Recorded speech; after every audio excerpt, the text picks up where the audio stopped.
तुरटीचा वापर न करता अगदी इन्स्टंट मी हे बटाट्याचे चिप्स केले आहेत. तर चिप्स बघू शकता अगदी पांढरे शुभ्र झालेले आहेत. तर कधी-कधी तुरटीचं प्रमाण कमी जास्त झालं तर ना चिप्सचा कलर देखील चेंज होतो. तर मी इथे 2.5 किलो हे बटाटे घेतलेत.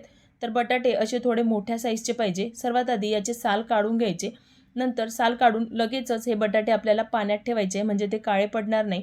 आणि एका मोठ्या भांड्यामध्ये इथे पाणी घेतलेलं आहे आणि या पाण्यातच आपण चिप्स करणार आहे. याच्यावर चिप्स करायची अशी मशीन ठेवायची आणि आता याच्यावर या पद्धतीने आडव्या याच्यामध्ये ठेवलं आहे म्हणजे मोठे मोठे आपले चिप्स होतील. तर या पद्धतीने आपण चिप्स करून घेऊ. चिप्स ना खूप जास्त पातळ नाही पाहिजे, थोडे असे जाडसरच पाहिजे म्हणजे चिप्स चांगले होतात. पातळ आले ना तर मग तेलात टाकले की लगेच लाल होतात. तर बघा या पद्धतीचे मी इथे सगळे चिप्स करून घेते. तर सगळे चिप्स मी इथे पाण्यातच करून घेतलेले आहे. आता आपल्याला कमीत कमी 4 पाण्याने आपल्याला हे धुवून घ्यायचं आहे म्हणजे बटाट्याचा जो स्टार्च असतो ना तो सगळा निघाला पाहिजे. तर मी इथे 4 पाण्याने याला चांगलं स्वच्छ धुवून घेणार आहे.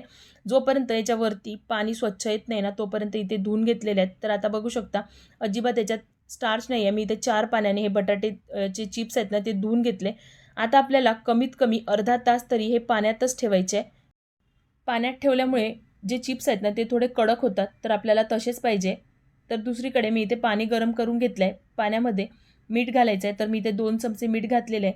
आता आपण जे चिप्स करून ठेवले होते ना ते याच्यामध्ये घालायचे. एकदा याला चांगलं मिक्स करून घ्यायचं. नंतर याला झाकून आपल्याला 2 ते 3 मिनिटं गरम पाण्यात मंद आचेवर ठेवायचं आहे. आणि बघू शकता आता याचा कलर देखील चेंज झालेला आहे. अगदी ट्रान्सपरंट आपले चिप्स झालेले आहे.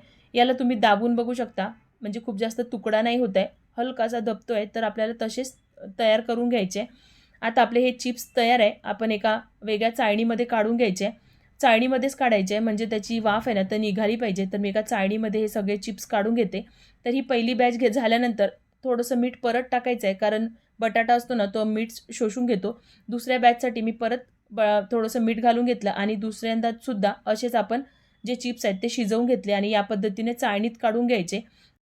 आता टेरेसवर एका कपड्यावर आपल्याला एक-एक करून असे चिप्स हे सुकत घालायचे आहे. तर बघा सगळे चिप्स मी इथे या पद्धतीने घालून घेतलेत. आता मी याला 2 दिवस कडकडीत उन्हात हे चांगले सुकवून घेणार आहेत. तर बघा 2 दिवसानंतर आपले जे चिप्स आहेत ना ते तयार झालेले आहे. आता तेल गरम करून घेतलं आहे. तेल ना खूप जास्त गरम नाही पाहिजे नाहीतर चिप्स लगेच लाल होतो. या पद्धतीने मीडियम गरम तेलामध्ये चिप्स आपण तळून घेऊयात.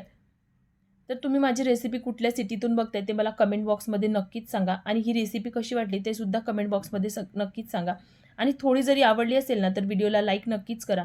तर बघा मस्त असे पांढरे शुभ्र आपले चिप्स इथे तयार झालेले आहेत. तर भेटूया अशाच नवनवीन रेसिपींमध्ये. Bye bye.